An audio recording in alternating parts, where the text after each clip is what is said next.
Good morning, student. Today we will study third lesson in history, standard 7, the Delhi Sultanate. Standard 7 class के बच्चों को आज हम दिल्ली सल्तनत के बारे में पढ़ाएंगे। लेसन 3 है, आप बुक ओपन कर लो, 157 पेज नंबर। देखो आपके बुक में दे रहा है कि the beginning of the Turkish rule was an extremely significant event as we have read in the previous chapter. Mohammad Ghori defeated Prithviraj Chauhan in the second battle of Tarain in 1192। जैसा कि आप सभी को हमने प्रीवियस क्लास में पढ़ाया भी था कि तराइन का युद्ध जो हुआ था वो 2 बार हुआ था। The war of Tarain fought 2 times। First गोरी एंड पृथ्वीराज चौहान, युद्ध जो लड़ा गया वो किसके बीच लड़ा गया? गोरी और पृथ्वीराज चौहान। तो यहां पर बोल भी रहा है कि मोहम्मद गोरी डिफीटेड पृथ्वीराज चौहान। मोहम्मद गोरी ने किसको हराया? सेकेंड बैटल में 1192 में जो हुआ था उसमें मोहम्मद गोरी ने हराया पृथ्वीराज चौहान को, और फर्स्ट बैटल में पृथ्वीराज चौहान ने हराया था मोहम्मद गोरी को। तो इसके बाद क्या हुआ कि Ghori left India for his home in Ghazni. Mohammad Ghori जो था वह भारत को हमेशा के लिए छोड़ दिया। However he was soon killed by a band of Khokhar rebels, और खोखर समुदाय के एक जनजातियों के द्वारा मोहम्मद गोरी की हत्या कर दी गई।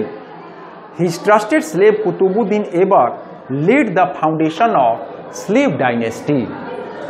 उसका जो सबसे विश्वास पात्र दास था जिसका नाम कुतुबुद्दीन ऐबक था, उसने दास वंश की स्थापना की जिसे हम लोग स्लेव डायनेस्टी के नाम से जानते हैं। This is called slave dynasty. इसका हिंदी हुआ दास वंश, यानी कि दास वंश की स्थापना किसने की थी?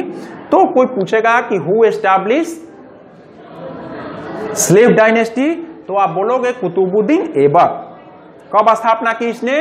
तो 1206 में, यानी कि 1206 में, 1206 में स्लेव डायनेस्टी की स्थापना कुतुबुद्दीन ऐबक ने की। यहां और मैं लिख भी दे रहा हूं कुतुबुद्दीन ऐबक। कुतुबुद्दीन ऐबक ने किसकी स्थापना की? दास वंश की। तो अब बात आती है कि ये डायनेस्टी जो थे वो शासकों के द्वारा बनाए जाते थे, जिसका मतलब ये होता था वो लोग अपने साम्राज्य को एस्टैब्लिश करते थे। सबसे पहले जो हमारा डायनेस्टी आया वो आया ममलूक डायनेस्टी। कौन सा डायनेस्टी आया? Mamluk dynasty. ममलूक, ये आपके बुक में दिया है, ममलूक डायनेस्टी। ममलूक डायनेस्टी का शासन काल जो था, पीरियड जो था, वह 1206 से कब तक रहा? 1290 तक, यानी कि 1206 से 1290 तक जो शासन काल रहा वह किसका रहा? तो वो ममलूक डायनेस्टी रहा। और इसमें फर्स्ट ऑफ ऑल जो नाम आता है वह नाम था कुतुबुद्दीन ऐबक का। फर्स्ट ऑफ ऑल इसका रूलर कौन था? शासक कुतुबुद्दीन ऐबक। कुतुबुद्दीन ऐबक जो था वह इसका पहला शासक था। तो बात आती है इसमें कि Qutbuddin Aibak was the founder and first ruler of Delhi sultanate, यानी कि हम कह सकते हैं कि कुतुबुद्दीन ऐबक जो था वह दिल्ली सल्तनत का पहला शासक था। उसने बहुत सारे साम्राज्यों को जीता। Under him the modern day Afghanistan and a large part of the northern India सब कॉन्टिनेंट फॉर्म द दिल्ली सल्तनत। He initially ruled from Lahore, but he shifted his capital to Delhi. उसने अपने राजधानी को लाहौर से कहां शिफ्ट कर दिया? दिल्ली में। Aibak was nick name Lakh Baksh. Aibak का निक नेम जो था वह क्या था? लाख बक्स। ऐबक का जो निक नेम था वह क्या था? लाख बक्स, जिसको हम लोग बोलते हैं लाखों का दाता। लाख बक्स, लाखों का दाता, इसका निक नेम था। किसका? कुतुबुद्दीन ऐबक का निक नेम जो था वह लाख बक्स था। The Quwwatul Islam mosque in Delhi and the Adhai Din Ka Jhonpra in Ajmer. Were build during his reign. यानी कि आप अजमेर में जाओगे तो वहां पर आपको 2.5 दिन का झोपड़ा है। ये झोपड़ा नहीं है, झोपड़ी मत समझ लेना, वो एक मस्जिद बनाया गया था जिसे 2.5 दिन में तैयार किया गया था। 2.5 दिन का झोपड़ा से नाम से जानते हैं। और कुव्वतुल इस्लाम मॉस्क, कुव्वतुल इस्लाम मॉस्क जो है वो दिल्ली में उसने बनवाया था। He died an accident in 1210 while playing Chaugan a kind of polo on horseback. 1210 ईस्वी में इसकी मृत्यु हो गई जब घोड़े पर वह चौगान खेल रहा था, जिसका आज आधुनिक नाम पोलो हो गया है। वह उन दिनों उस खेल को हम लोग चौगान के नाम से जानते हैं। तो चौगान खेलते समय घोड़े से गिरकर इसकी मृत्यु हो गई। दिल्ली में जो लाल किला कुतुब मीनार आप देख रहे हो, कुतुब मीनार का निर्माण कार्य इसने शुरू तो करवाया था, बट इसे पूरा वो नहीं कर पाया। क्यों नहीं कर पाया? क्योंकि बीच में ही घोड़े पर चौगान खेलते समय घोड़े से गिर गया और उसकी 1210 ईस्वी में मृत्यु हो गई। क्लियर? इसके बाद आया इल्तुतमिश। किसका शासन काल आया? इसके बाद जो डायनेस्टी आया, जो शासक आए उनका नाम रहा क्या? इल्तुतमिश। इल्तुतमिश, इल्तुतमिश, इल्तुतमिश का शासन काल जो था वह रहा 1210 to 36। Iltutmish a trusted slave and son in law of Qutbuddin Aibak. Qutbuddin Aibak का इल्तुतमिश जो था वह सन इन लॉ था, दामाद था। Iltutmish, a trusted slave and son-in-law of Qutbuddin Aibak, is regarded by historians as a real architect of Turkish rule in North India. He ascended the throne in 1210. 1210 में इसने राजगद्दी पर शासन को हासिल किया।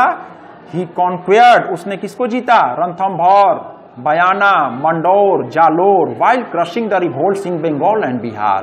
इसने इतने सारे राज्यों को जीता। He also strengthened the northwestern frontier to safeguard it against Mongol इन्वेशन। Mongol हमेशा भारत पर आक्रमण करते रहते थे, तो मंगोलों के साथ इसने डटकर मुकाबला किया और उस युद्ध में बहुत सारे सीमाओं को इसने जीता।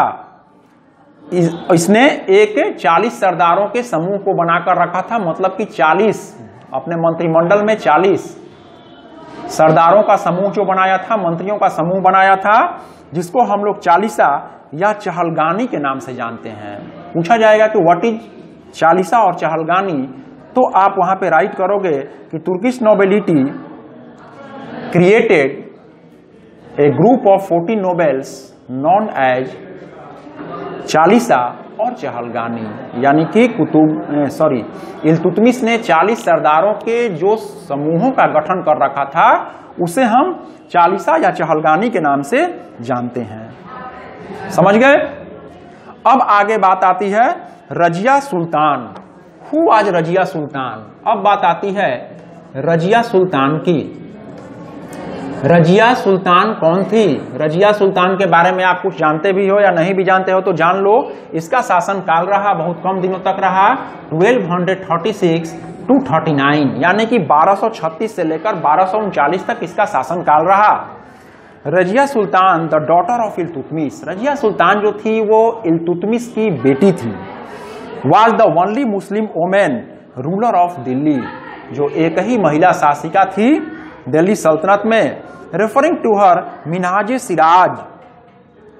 मिनहाज सिराज जो एक इतिहासकार है वह कहता है रजिया सुल्तान के बारे में कि she was a greater monarch, wise and dispenser of justice and protector of her subjects but born in the wrong gender. उसका कहना था कि रजिया सुल्तान एक बहुत कुशल प्रशासिका थी, लेकिन उसका जन्म जो हुआ था वो एक गलत जेंडर के साथ हो गया। So in the estimation of men all his virtue were worthless. Razia Sultan ने बहुत अच्छा शासन किया। 40 सरदारों का जो समूह बना रखा था इल्तुतमिश ने, उसके साथ भी उसका डीलिंग और वेल बेटर बिहेव रहा। She establish law and other thought of empire. साम्राज्य विस्तार के लिए उसने भी ऐसी बहुत सारी नीतियां बनाई रजिया सुल्तान ने।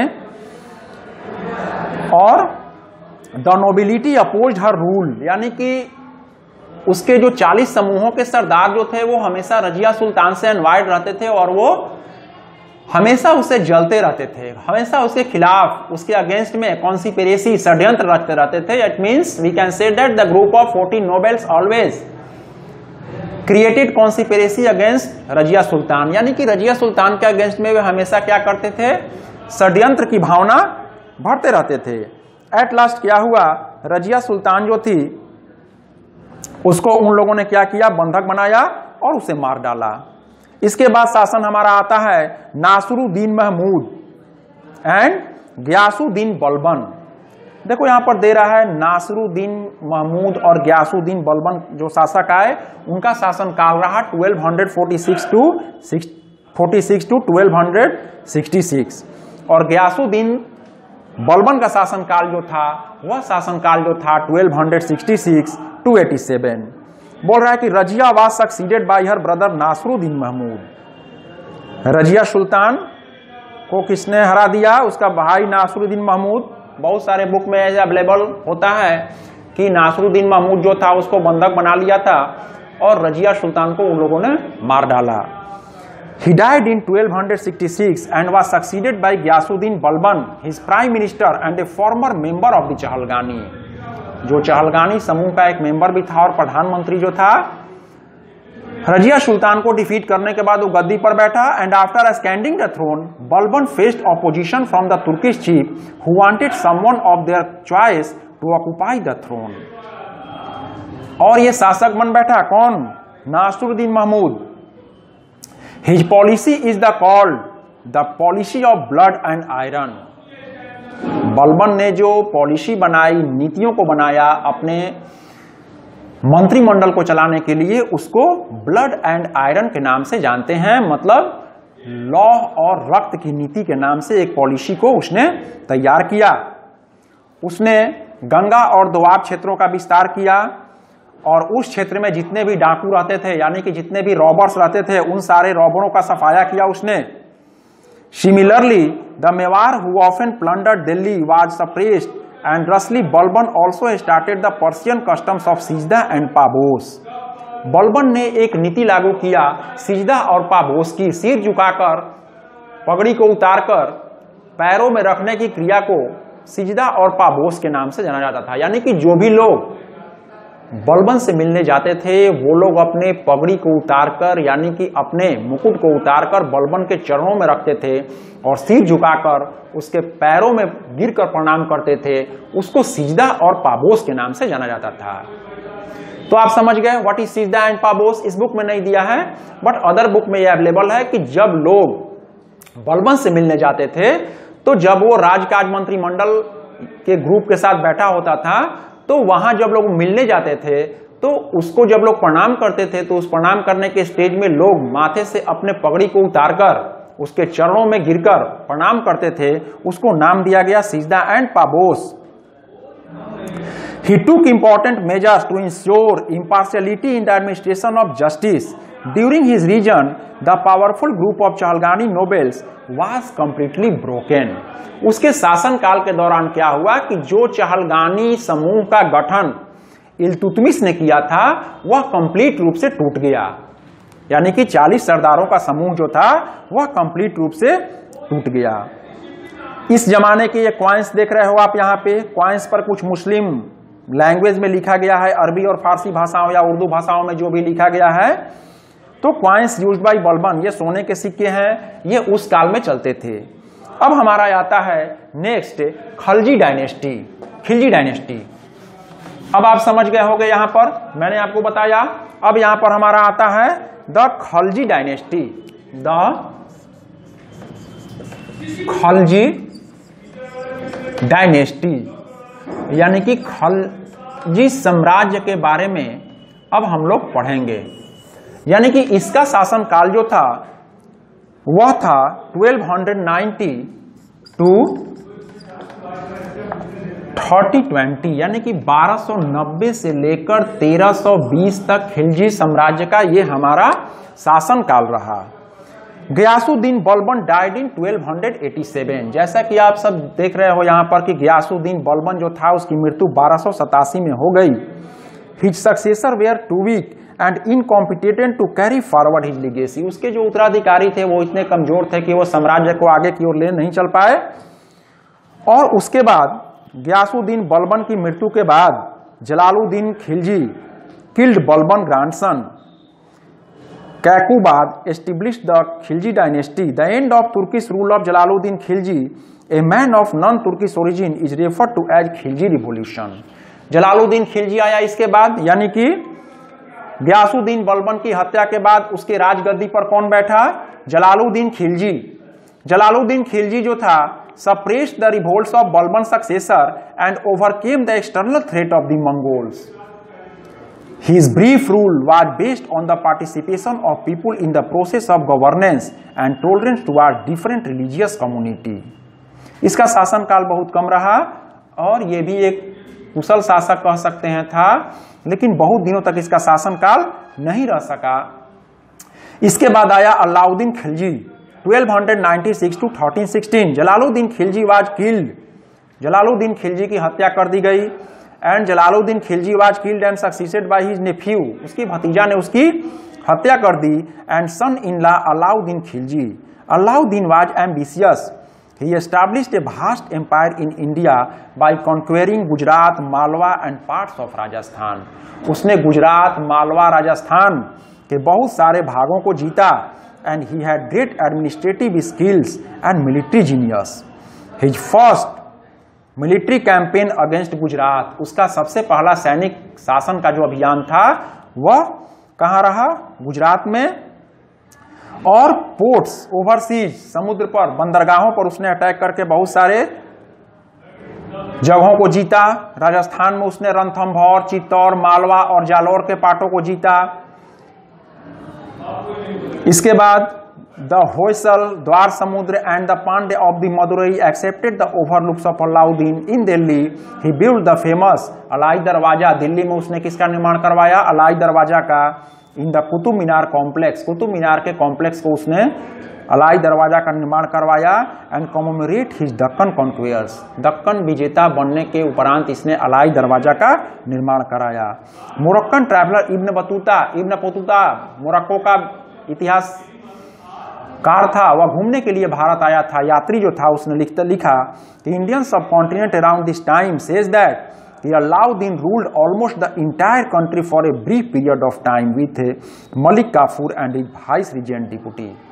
यानी कि इसने एक लंबे समय तक शासन किया। अलाउद्दीन खिलजी जो था वह एक लंबे समय तक शासन किया मलिक काफूर, उसका वाइस उत्तराधिकारी जो था, उसके साथ मिलकर। ये शासनकाल खत्म हो गया। इट मीन्स हम लोग कह सकते हैं कि खिलजी डायनेस्टी जो था वह कंप्लीट रूप से वो समाप्त हो गया। अब हमारा आता है the Tughlaq dynasty. Tughlaq dynasty में सबसे पहला हमारा कौन आया? गियासुद्दीन तुगलक। आप बुक में देख रहे हो, यहां पर बुक में यहां पर दे रहा है the Tughlaq dynasty, the Tughlaq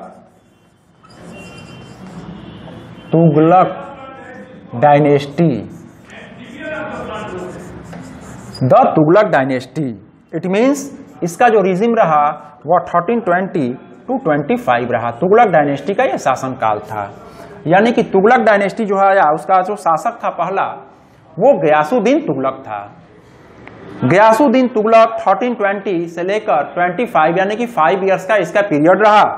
Alauddin Khilji died in the 1316। जब अलाउद्दीन खिलजी की मृत्यु 1316 ईस्वी में हो गई तो last Khilji ruler Khusro Khan was killed by Ghiyasuddin Tughlaq. Last जो रूलर था उसको गियासुद्दीन तुगलक ने उसकी हत्या कर दी। He believed that the state should be based on the support of the people. वह यह विश्वास करता था कि राज्य जो है वह किस पर आधारित है? लोगों की सहायता पर। He carried out many works of public utility and build the famous Tughlakabad fort in Delhi. इसने सबसे फेमस जो फोर्ट है दिल्ली में तुगलकाबाद में, उसका निर्माण करवाया। ही डाइड इन 1324, 1324 में इसकी मृत्यु हो गई। He was succeeded by his son जौना खान।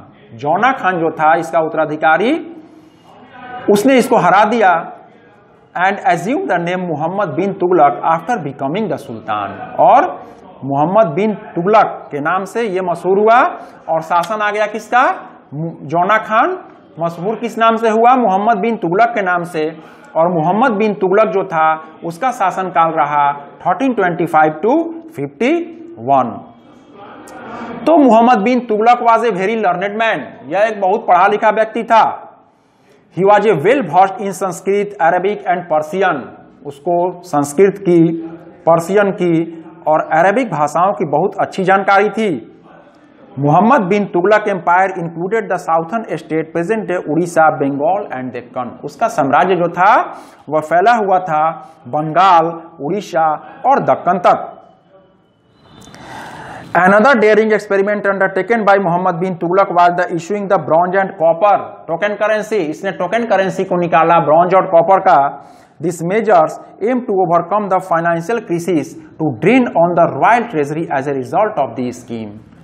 ब्रॉन्ज और कॉपर के सिक्कों को निकालने का उसका ये अर्थ था कि खजाने पर राजस्व के बोझ को कम किया जा सके।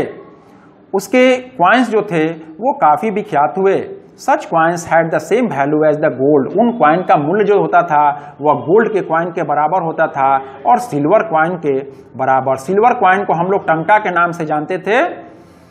उस समय में people were in course to use them in their transaction. लोग जो थे ट्रांजेक्शन के रूप में यानी कि मनी के लेन देन में उस सिक्के का प्रयोग करते थे।